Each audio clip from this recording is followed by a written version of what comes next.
You trained for this your whole life. Did it feel as sweet as you thought it was going to?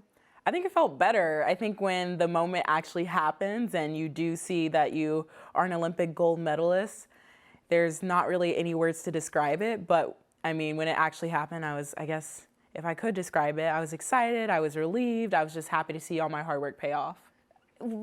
This was interesting about your story because as soon as you won, this sort of value was placed on it because you are the first ever African-American woman to win an individual gold medal. Okay, put that aside. What was going through your mind? What were you thinking about at that moment? I don't know. I wasn't really thinking about anything. I mean, I just was really proud of myself. Like I said, my hard work had paid off, and it had been a long 4 years of just really focusing on making the Olympic team and then getting to the Olympics and performing well. So I did that and I reached my goal and I was pretty happy with it. You used the podium and the moment to say, listen, I want to be known as Simone Manuel, the swimmer, not Simone Manuel, the African-American swimmer. What has been the response since you made that declaration and made that request?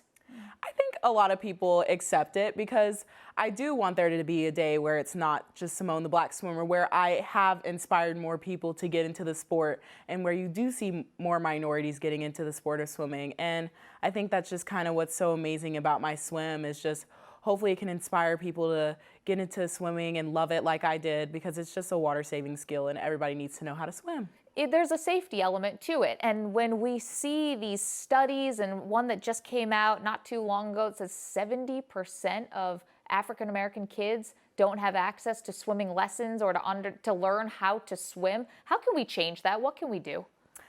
Well, hopefully what I did can change that. I'm extremely humbled by the fact that I made history and that the sport that I love can give so much back to other people. So just hearing people say that they're joining their first swim lessons because of what I've done is a pretty cool feeling, and just, you know, hopefully diversifying the sport with this swim and like you said, getting people more awareness and access to pools. The decision means that former players who suffer medical issues caused by head injuries can start collecting benefits within 3 months.